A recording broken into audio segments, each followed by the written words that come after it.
education live session with GETI or Global Education and Training Institute.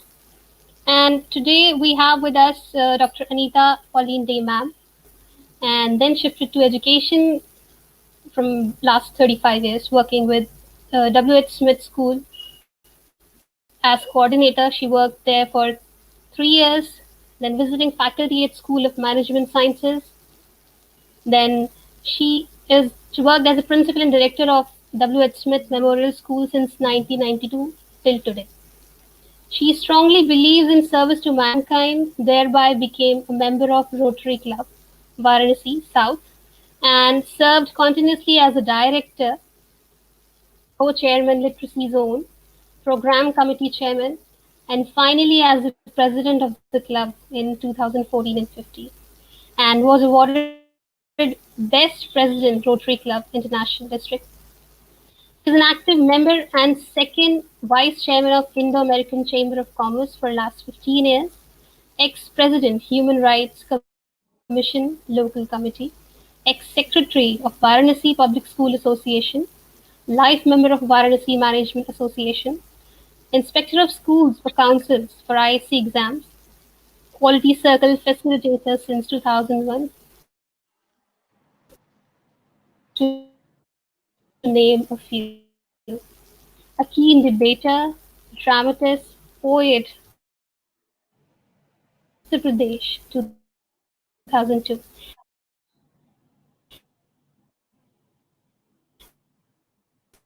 and received many awards. Schools are main social avenue of learning, while the primary focus of feel that life skills are equally important. We face conflicts,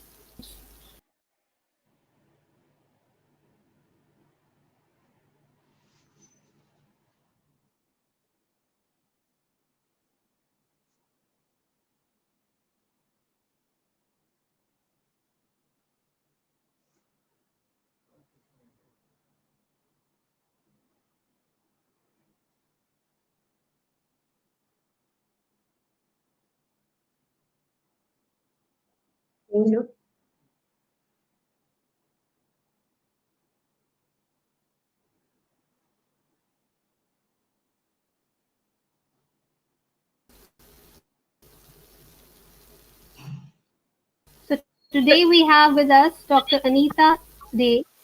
She'll be talking on interreligious peace building at secondary school level. So without taking much time, I would request ma'am to please take over the session.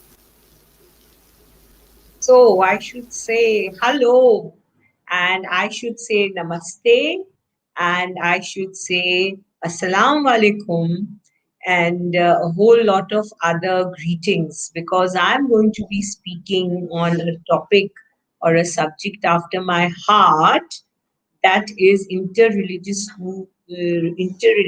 peace building, and that too in schools. Now we all know that in the world today, there is no peace. It is very disturbed, the atmosphere, especially with the pandemic crisis, as we call it. Though I would call it a blessing in disguise. I'll tell you why a little later. But the whole world was racing and is still racing towards technological disaster. People who are scientists, geologists, and other people who are working, they're using all their intelligence not only to build up the world, but also making an effort to produce and manufacture such technological disasters that would destroy us. And if we want to be able to battle this, we need to have tool. Tool means Ux, it means essence. And for me, it means TUL. Very simple: tolerance, understanding, and love. And this is one of the main aspects. Tool is one of the main aspects of interreligious peace building. You see, whether we like to accept it or deny it, for billions of people all over the world, Religion forms the very core of their existence. Their belief, their faith, the reason to live life. And if we want to shape the future citizen of the world, a global citizen, what we need to do is we need to address this issue. And that is what we are going to do today. We are going to discuss this. I would like to thank and acknowledge the invitation which I have from our organizers and my dear friend Dr. Sunita Gandhi, who has been so kind enough to invite me and honor me, and Trina Arora, who has just introduced me. She has been very kind and generous. So let's warm up to our topic, what we are going to be talking about. Maybe some of the things I say would be a little different from what you are used to be thinking about, but I would like to share my thoughts with you nevertheless. You see, all over the world, seeing all these things which are going on, peace building is gaining momentum everywhere. And what is happening is that international organizations, schools, ordinary citizens, and students are trying to find an effective way and strategies to overcome the barriers which religion poses. Because as I told you, it is a very core of our existence. You cannot walk away from it. Now, I live in Banaras. I'm from Varanasi, as you've already guessed, and you've been told. So, I will give you an example of Banaras. You see, for years and years, centuries, the Muslim and the Hindu community have coexisted together in what is called the Ganga Jamuni culture, which is very important. You see, Banarsi sarees are made here, woven here. And just like the weft and the warp of the saris, which has to be made, fibers coming together, the Hindu and Muslim communities have come together. And their places of worship are together. The festivals they celebrate are together. The food that they eat is very similar. And you will find that the best of friends also are among these two communities.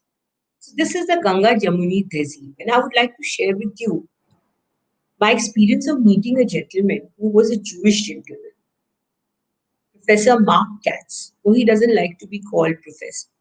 Mark Katz. For 25 years, this Jewish researcher came and lived in Assi Ghat like a native Banarsi.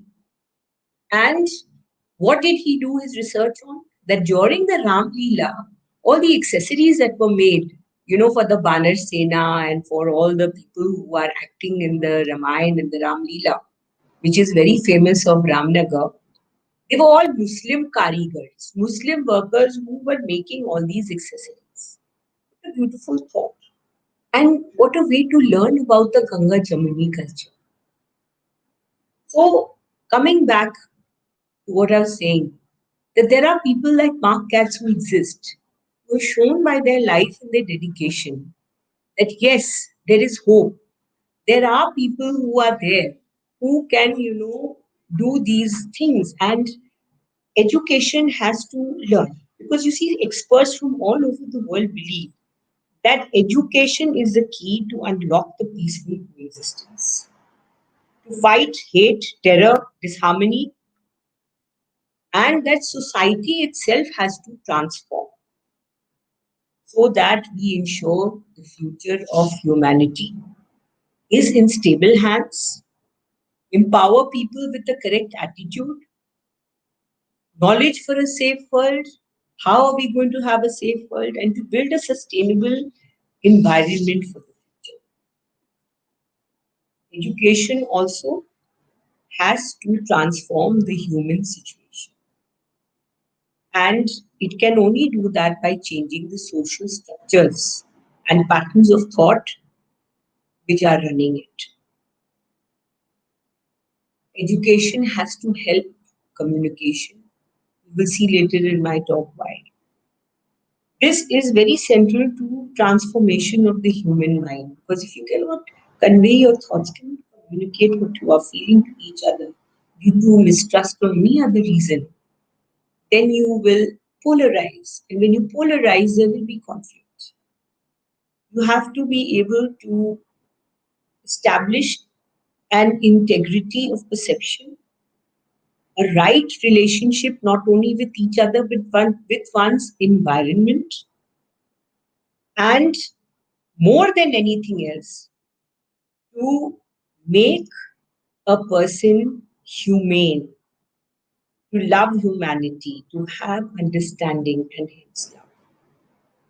You see, usually being a teacher, I find that students up to class 10, that is high school, they are not all that inquisitive about religion unless they come from a family background where religion is a main issue. Because normally when they reach the secondary level, that is 11 and 12, that they start becoming aware of their identity as belonging to this religion or that religion. Like it starts, like coming in to play. Now already the seeds have been sown in the childhood, so the psychologist will tell you. But again, observing the students around me, not only in my school but in other places that I have visited, I have found that adolescents come to an age when they realize now the decision is to be taken by me. So, though they are carrying the legacy, maybe of the grandparents of having a mistrust about a certain community or a caste or a religion, they may do a total turnabout and become absolutely different. And they may have the best of friends in that community. And so, though they are carrying the legacy in their minds, like it's passed down from father to son to daughter, whatever, they don't always absorb that. Some of them do, and it does affect their judgment. But basically, what affects them is the experiences that one has, and that is what is important. I had gone to a Gurukul in Mumbai, and I met a gentleman there who, during the partition, had just finished class 10, and he was escaping from what would at that time been declared Pakistan into what had been declared as India. And you know that for 6 months, a Muslim family gave him shelter, food, and changed his name to keep him safe. And then he came into Mumbai and met his relations, and then he settled. Today, he's a director of one of the leading groups. But that experience of his has affected. And it was so nice to see that there were at least a dozen Muslim children from the same locality who could not go to a madrasa which was very far away. They had come and asked for admission in the Gurukul and they had been given the admission. And they were studying for state board exams. Religious studies they were doing at home. But there in the Gurukul, they were coming every day to study for the state board exams. So you see, it is the experience which helps the children, and we have to keep these things in mind when we are going to be talking about a solution to this problem in future. The question is, how are we going to inculcate the life skills which are necessary in our students?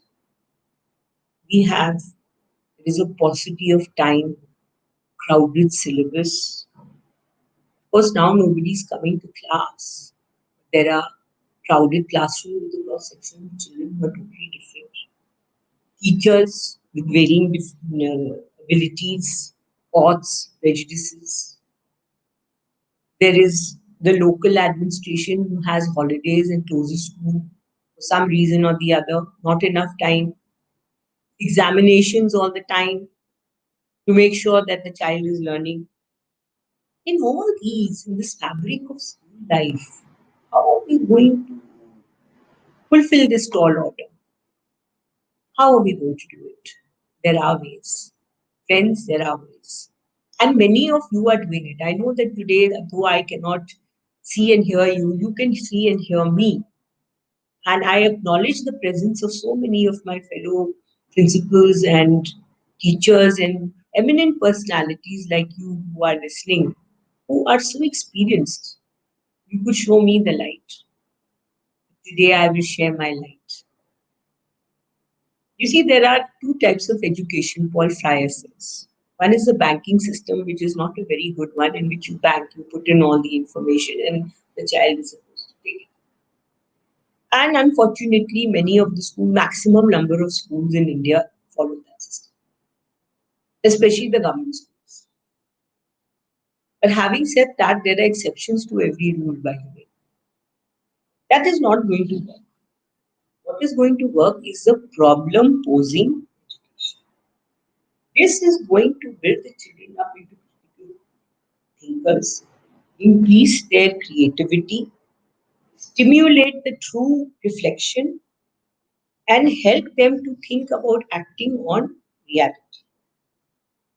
Now, bridging the knowledge that we have or they have and action, integrate the differences, honoring diversity at the same time because many people are diverse in India, establishing a common ground for the different cultural groups and all of them from distinct primary cultures.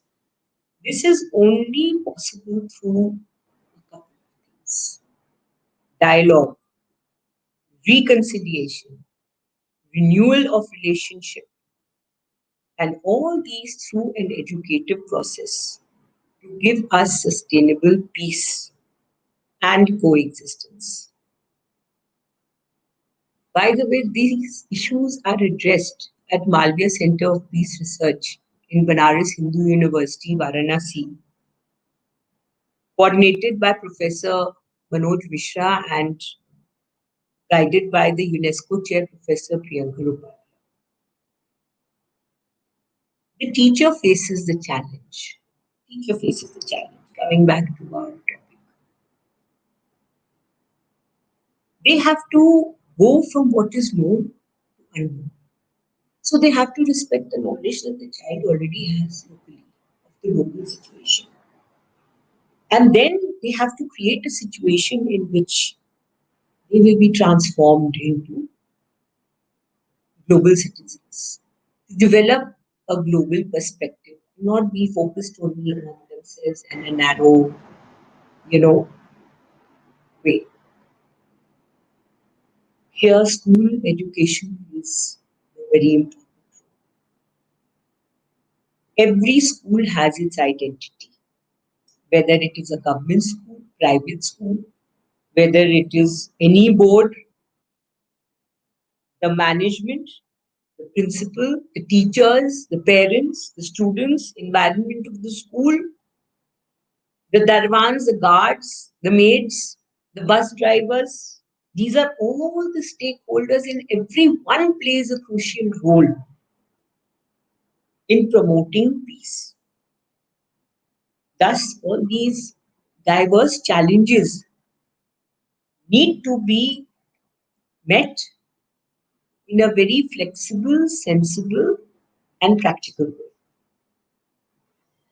There is an indication that high school students, though they are aware of their own religious and cultural identity, do not give it a priority.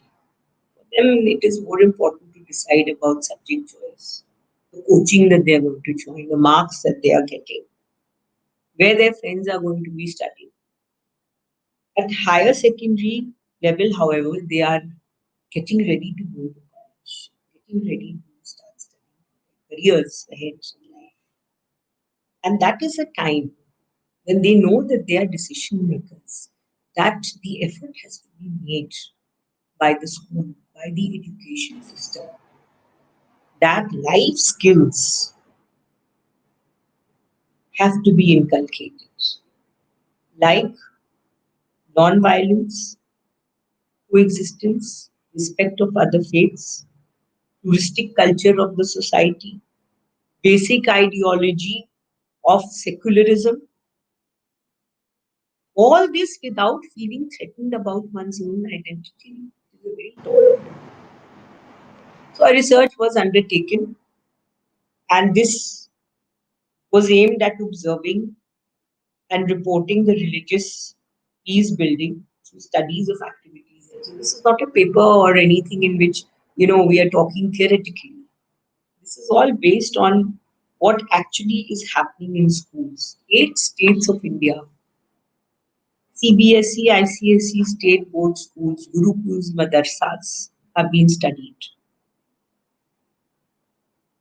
Most schools have a subject which is known as value education. And the government of India, right from the Kothari Commission, I won't go into the theory part of it, right up to the 2020 government policy which we have, the National Education Policy. Many of you must have read it, are better informed than me. But initially they had said that value education would be from 1 to 12, but now it's from 1 to 3. Rather pre-primary, 3 years of age. And value education has to be taught, but not as a separate subject. It is going to be interwoven in the syllabus. How and what values? The values that are going to be interwoven are Satya, Ahimsa, Prem, Bhaichara, truth, non-violence, harmony, and love. And this has to be done very subtly through history, English, Hindi, regional literature, and all the different cultures of the world have to be presented to the children. Besides this, Government of India has also said that SUPW and socially responsible citizens have to be made by the schools. We have to give them an opportunity to serve society, to do their, bit of contribution to society, which is very important. They have to be contributing members of society. And you have been given freedom to choose how you do it. Many schools have different needs. Every school has a different entity. They have different resources. They have different types of teachers, principals, mindset. Everyone is doing it. They are doing it. Further, it is recommended that not only ABC and 1 to 3 be taught in the primary sections, but the emphasis should be on developing good habits, values, discipline, manners, care, concern for one another, sharing, being helpful, being friendly, doing duties, maintain a clean and simple hygiene, good stories, fun, playful activities, human values of truth, love, non-violence, righteous conduct, and peace. I would like to share with you a small video regarding this.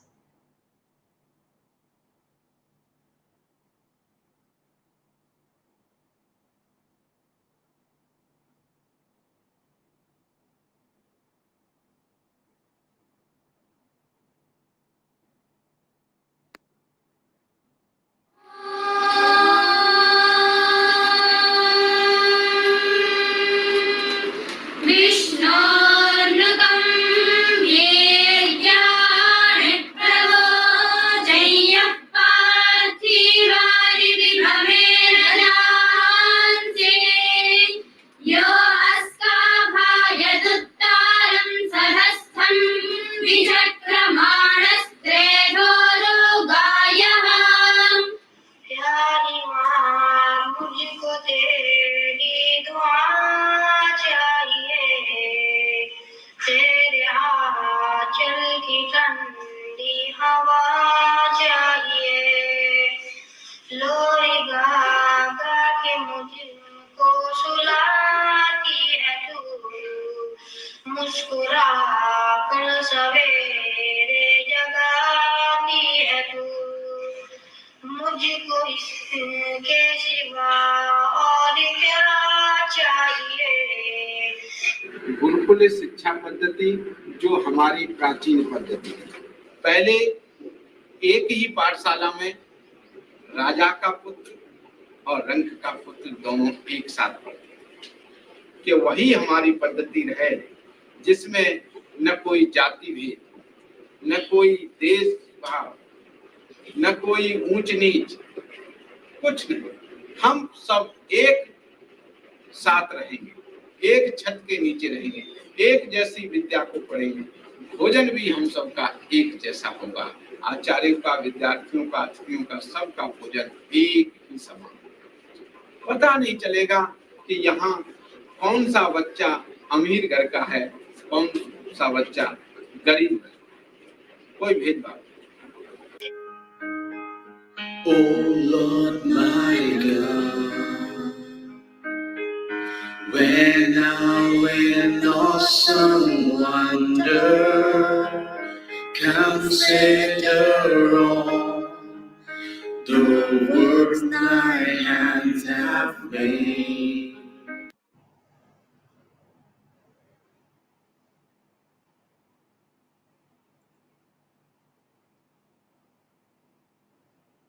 So, I'm sure you found that very refreshing. I never cease to be amazed when I watch this video. It was shot by me, and I loved doing it. There were so many other things I would have loved to have added. See, the madrasa and Gurukul system of education is religion based, but there are exceptions. We have many misconceptions about the Gurukul education and madrasa education. Let me share two examples. In Hyderabad, there's a Gurukul which is about 30 kilometers outside the main city limits. I had gone there, and when I entered, I found huge pumpkins lying drying in the sun.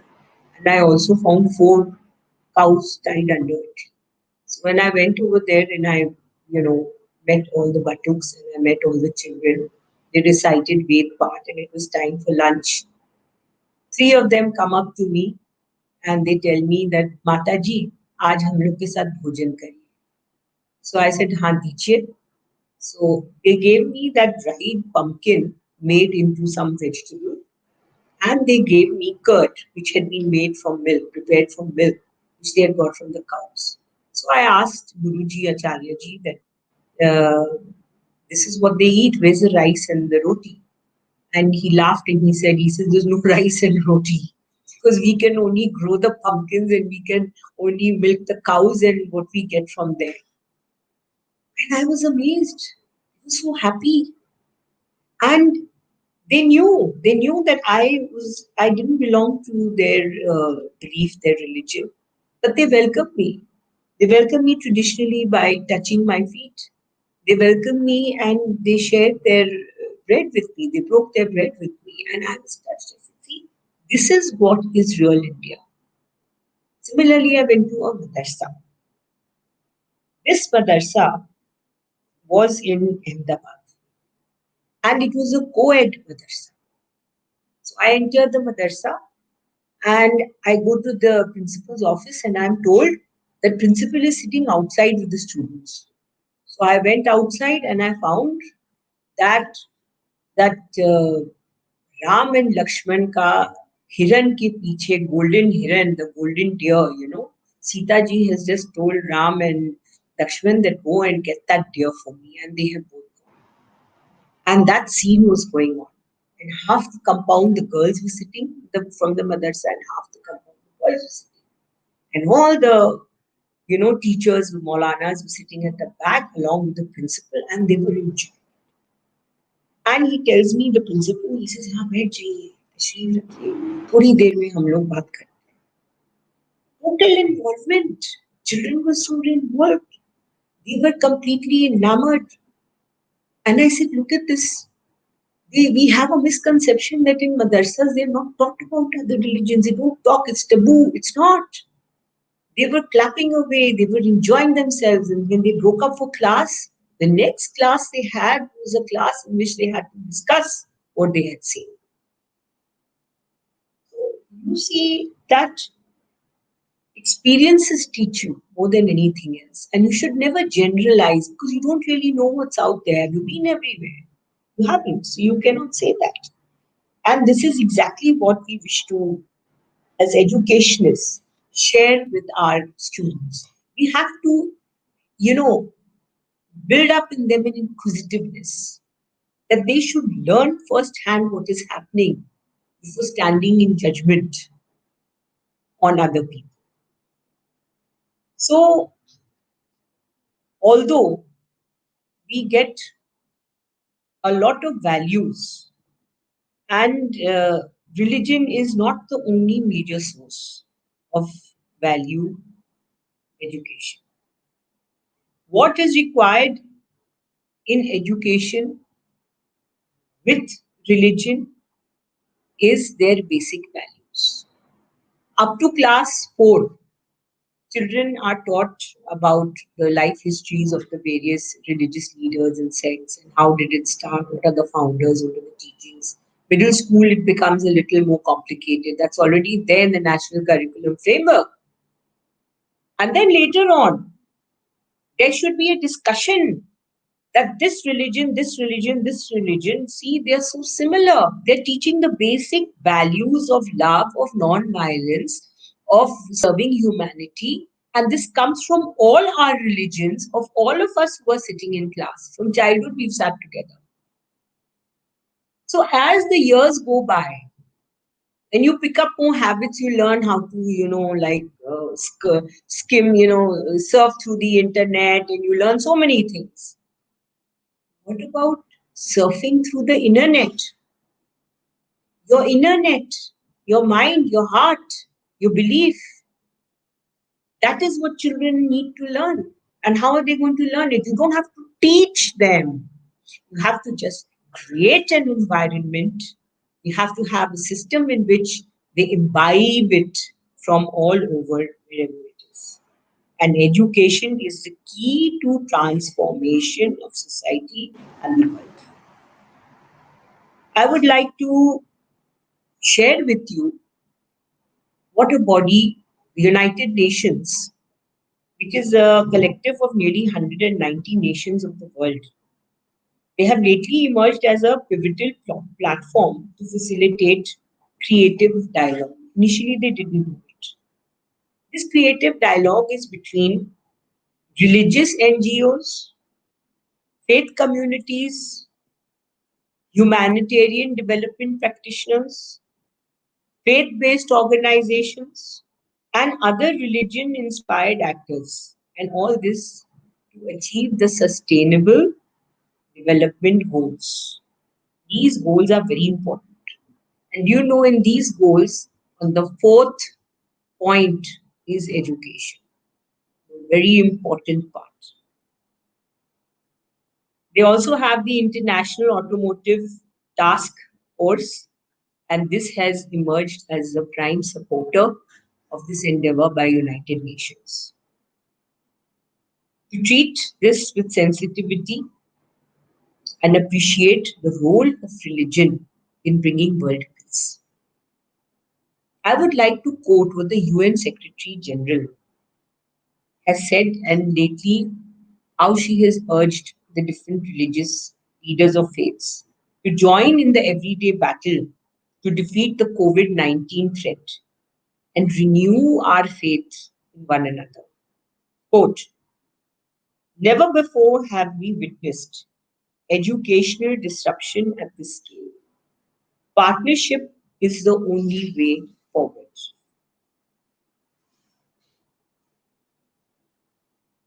Coalition calls for coordinating and innovative action to unlock solutions that will not only support learners and teachers now, but through the recovery process and in the longer term, with the principal focus on inclusion and equity. This has been said by the UNESCO Director General Audrey Zolle. The GEC, or the Global Education Coalition, is crying out to the whole world. They say Learning never stops. Do you know 1 billion students and youth are affected by this disruption in their education? We have to help facilitate inclusive learning because people have nowhere to go. They have to sit together and learn wherever they are. We have to invest time and money in remote learning. The education system has to be more open and flexible in the future because this has taught us a lesson. And the members who are there in this Global Education Coalition have pledged to protect each learner's interpersonal information, their privacy and security, which is of utmost importance. The school closure has widened the learning inequalities and hurt vulnerable children and youth disproportionately all over the universe. What is our responsibility? Increase connectivity, to encourage inclusion, and to make sure that there is equity for all students. 47.2% of the world student population has been affected by this school closure due to the COVID-19 attack. 46 countries acutely have been affected by this. How are we going to contribute? We all have to take collective action. We have to do something which I have taken out as more pro. More pro is mobilize all the actors and resources to develop effective methods, reach those of them who are disadvantaged, provide the distant education, leverage high tech, low tech, and no tech approaches. Yes, there are children who don't have any technology. We have to think about them as well. Then last is morepro.com, coordination and matching. We have to coordinate all our actions to maximize the impact, and there should be no overlapping because that is a wastage of resource. And matching the ground needs with the local and global solutions. This has all been thought out by big wigs in the United Nations. This is not me speaking. I'm simply a conduit for the information. The United Nations 2030 plan, as I've already said, has given great importance to education. And for hope, says education should be there for hope, peace, access to education for transformation. And it can be the biggest factor for prevention of violence and conflict in future. Religion is also a great resource of peace building. It is not only something which defines. And I would like to share with you that the United Nations has also come up with the goal to encourage media literacy because they can cause a lot of good. Sometimes it goes in the opposite direction. This endeavor is called the MILLET, Media Information Literacy Intercultural Dialogue. But the question still persists. How to bring about interfaith recognition, education? So, what I am trying to share with you is another experience from Benares. The Catholic diocese started a place called the Maitri Bhavan. It is a sort of a collection of rooms which opens its doors regularly to people from all walks of life and from all religious backgrounds. They have celebration of all the festivals. By celebration, I don't mean that they burn crackers or they distribute sweets or anything like that, though they may be doing it. But they celebrate with dialogue. with interpersonal connections, communicating. What does Eid mean to me? I'm a Sikh. What does Eid mean to me? I'm a Christian. What does Eid mean to me? I'm a Hindu. What does Eid mean to me? I'm a Muslim. What does Muharram mean to me? What is its significance? What is the meaning of Easter? What is the meaning of Good Friday?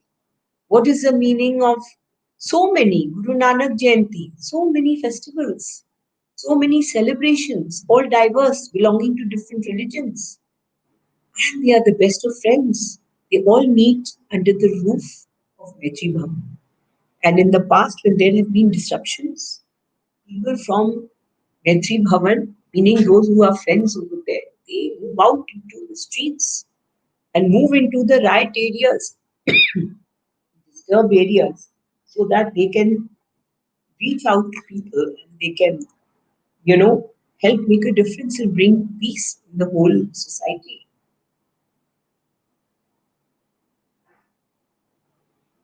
In the schools, when we were examining things, we found that there were a couple of things which act as an obstacle because everyone has very good things to do.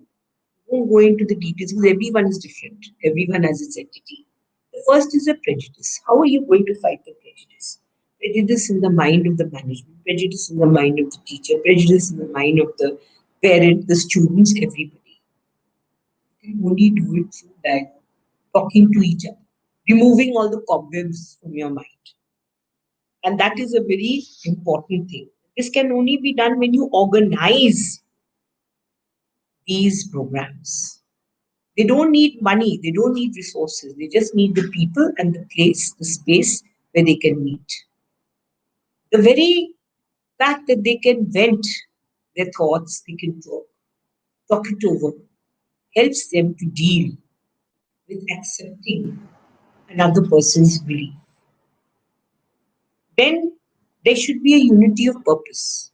The management, top management should make it very clear what they want the teachers to do. The parents should make it very clear, bridge the gap between the teachers and the parents, what they want, and they should all go in one direction. When the direction of all these stakeholders is towards one target, peace building through education. And peace building doesn't mean that holding up symbols of peace and doing dharnas and stuff like that. No, peace has to be inculcated as a value of being together, of brotherhood, of love, of wanting non-violence, shunning violence, and always wanting to serve and share whatever we have. Encouraging the students to organize activities. Tell them, look, this is the resource we have. We don't have more than this. This is the time. This is one period that's available. This is the space. Now you have to decide how you're going to do it. This is the target. Leave them to it. Let them do. Let them do it. Let them be the critical thinkers. Why do we always have to put a bib around their neck and then, put the food in the mixie and make it soft and palatable and then shove it into their mouth? That's not the way. We have to just scatter it in front of them. And we have to tell them, now eat the way you want. But remember, ye tumhara daira hai. You cannot use violence. You cannot do this. You cannot do that. Just like basic. So they know that this is, you know, the area in which we can work. And they come up with fantastic, innovative ideas. They are more innovative than us because don't forget, a couple of decades back, we were there. And we used to think that why don't our teachers also trust us and give us that opportunity? So now you've got the chance. Give your students that opportunity. If you are in a club, you are in an organization, give them that opportunity. Be with them. Tell them I'm walking with you, hand in hand, I'm walking behind you. You lead. You don't always have to wear the crown and be the leader.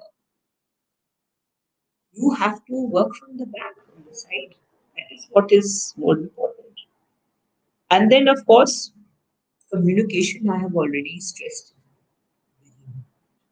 Children have to be, encouraged to speak. And that I don't need to discuss all the nitty gritty with you. You already know it. Just has to be implemented. And then, of course, very important, exposure to social media. A couple of year back or so, it was so terrible, this PUBG and all this stuff that was going on. And parents were complaining, "Aap kya kar rahi hai? What are you doing about it?" And I told them that I'm not doing anything about it because the children spend more time at home with you. What are you doing about it? And they said, "अरे हम लोग तो कुछ नहीं कर सकते." And then I said, then हम लोग तो वही कर सकते हैं जब आप हम लोग के साथ पहल करेंगे. Only then we are going to be able to do something, because parents are the people who are with the child most of the time. Children are in the school only 200, 220, 30 days. And that too, the restriction of the timing is there. They can only be there 6.5, 7 hours with you maximum. The rest of the time they are spending not only with parents nowadays with nuclear families, they're spending with rickshaw walas, with caretakers, even with the watchmen. They're spending that time with the dog. They're spending that time with the neighbor. These are the people who are going to influence them. So the little bit of time you have, that has to be quality time, which has to be very, very, clear that you have to, how you are going to organize it for the children so that they are going to be able to do it. And whenever you will think of something, people around you, environment around you, think of some resistance. So what are the main things? Main things is going to be the resources that we have, the involvement of the management. How are you going to get to persuade them to do it? Students are all target oriented, they're thinking about their careers. How are you going to make them understand that this is also important? More important, skill based practical training. When you will help them learn hobbies, skills, and extra talent, that is going to divert them away from spending too much time on the wrong type of things. Then always having contingency planning. Not doing everything yourself, but brainstorming. These are few of the suggestions which I have. With the paucity of time, it is not possible to discuss everything. But then, yes, these are things which are very, very important. And the major is, you know, limited resource of the school. The school is limited. Now look what is happening. With the closure, it's a vicious cycle. With the closure of the schools, the teachers are getting laid off. Those schools where they are not laying off the teaching staff and the other staff have to pay the salary. When they have to pay the salary, they have to have a revenue or an income. Parents who pay the fees, their salaries and income has been curbed. How are they going to do it? This is going on in a vicious cycle. Even now, as we sit here and we discuss it, it is heartrending. And United Nations has already foreseen that this is going to happen in the developing nations. And they have said that whatever you have, एक रोटी है तो उसको तोड़ के एक दूसरे को खिलाओ. Eat it together. The पांच Pandav, how did they survive? Even if there was one roti, they used to just share it among the five. You know the story of Kunti and the five Pandavas. They had taken Draupadi. Of course, that was a different context. I'm just telling you that why can't we share what we have? The schools that are affluent and have more resources should definitely share their classes, their virtual classes. They should donate their virtual classes and teachers to other schools which don't have the resources. The other problem is talking about the no tech. So many children don't have a mobile. They say, "हम लोग कैसे पढ़ेंगे?" How are you going to do it? Maybe all these big advertising screens that you have, the ones which are interactive, we can wipe out all the nonsense about, shaving creams and, fairness creams and uh, clothes. And instead, there can be a fixed time at all the crossroads of the streets where they say, we are going to teach basics of Hindi, we are going to teach Sahitya, we're going to teach maths, we're going to teach this, we're going to teach that. And the children who are there on the streets who don't have a mobile can sit at a fixed time and they can look at those advertising boardings, the electronic ones, and they can learn. And the local administration can organize it. All they need is in a room, one person with a laptop who has Wi-Fi and who can do it. So these are only suggestions, and I'm sure all of you have it. Then that's another thing. We don't open our mouths and we don't share what we have. We like to say, oh, hum log to bahut अच्छा काम कर रहे हैं. We've kept it underneath, all thing, and we are doing very well. Now I'm doing very well. That's another thing which we need to break. Repeatedly, United Nations is appealing. Whatever you have, share it. Whatever you have, share it. The virtual classrooms in the cyberspace, just do it. And if you can do it, then there is nothing like it because you are bound to meet with success. So, coming to a conclusion, I wanted to just say that there should be an interconnectedness of this endeavor for peace and creating the environment, whether in school or outside school. We cannot wash our hands off like Pontius Pilate and say, oh, I am not responsible for what happens outside the gate. Okay, you are a principal, you're a teacher up to say 8 o'clock to 3 o'clock. But after 3 o'clock, who are you? Who am I? I am a responsible citizen of the city where I'm living. I have got resources. What am I doing? And the pandemic, this what we have faced has brought it down. People have gone berserk in helping one another. There have not only Rotarians, but everyone, youth, who have gone on the radio and they've advertised, we have got grains, we've got food. Anyone who's hungry, who doesn't have clothes, come to us at so and so point in Banaras and we will help you. And this has happened in all the cities. You see, it's happening. But children, because of the hygiene and safety, medical safety, we can't let them out. But what can we do? When we sit down with them, we can share this. We can share the stories. Children love stories. They're getting bored at home. How much TV are they going to watch there? They're studying. The 9, 10, 11, 12 are all very busy. It's a good idea. Discuss the stories. They can't go out. You are going out. You're hearing these stories. In the social media, don't forward all the rubbish, the negatives. Don't keep like cats and cockroaches clawing each other down and this one and that one. Instead, look at the positives. Look at the positives that are there. The family values have increased.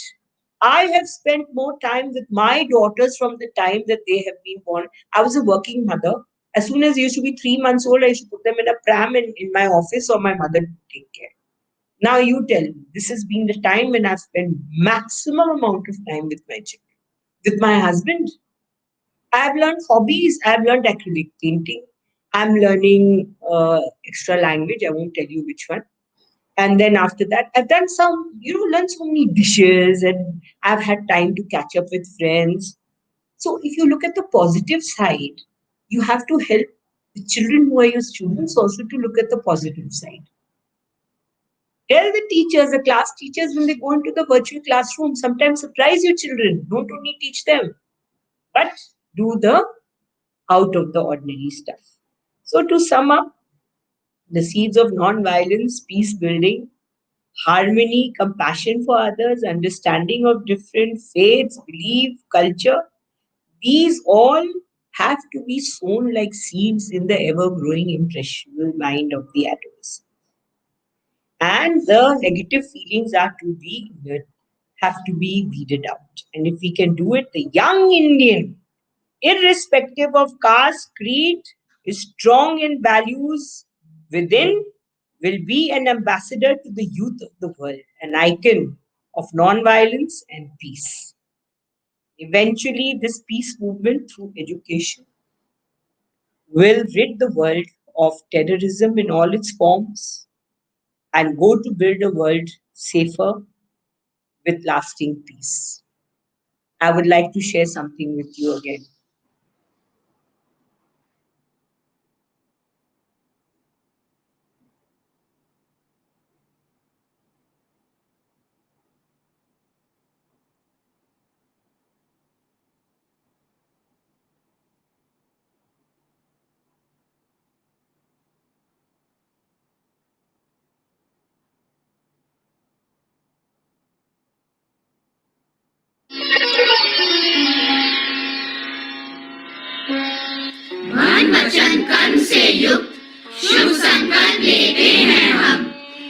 वसुधैव की भावना, वैश्विक शांति की कामना, सर्वधर्म समभाव से, भ्रातृत्व के प्यार से, सहयोग दया की अजस्र धारा, तब हो सफल जीवन हमारा.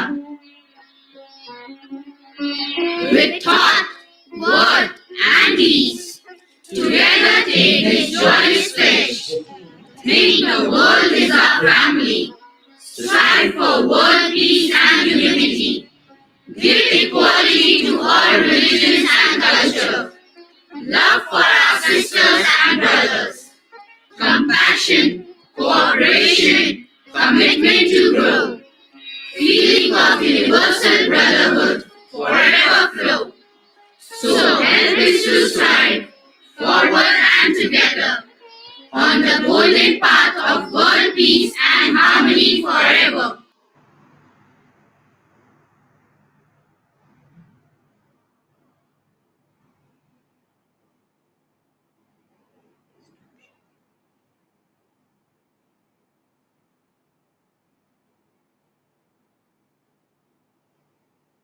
So that was what I wanted to share with you. There's so much more. For a teacher and a person who loves talking, time is never enough. But I think that there are a couple of questions. Pirna, would you like to share them with me? Good evening, ma'am. Seems like Preena has some technical issues, so her internet is not working. So I'm the one who's going to conclude the session for you. Okay. Thank you so much for this wonderful session and a much awaited session. And I would say that was typical Anita ma'am session. The kind of information that you shared with me, believe me, there were a few things that I have never thought of that it would be coming that way. And I really loved it. Thank you so much for this lovely session. And in terms of questions, I don't see any question floating right now, but this session is going to be on Facebook forever. So in case someone wants to post any kind of question or have any kind of query for Anita ma'am, please feel free to do that.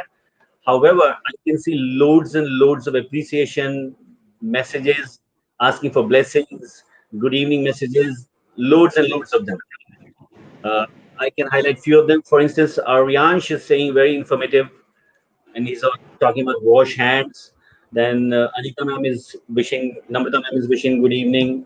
So as such, there's no question, but everybody's liking it. Everybody liked it, and I'm sure there would be any question they would be sharing on the Facebook wall page as well. Thank you so much, Anita ma'am, So for thank you for your kind words. And yes, I have enjoyed speaking, and it is such a topic in which normally questions do not arise as such. But I would like to share my email so that if anyone has any questions, they can email it via you, or you can give your email. And I would like to take this opportunity to thank Getty again, because you all have given me a platform, and I am very grateful to all of you, and you have been very kind in your appreciation.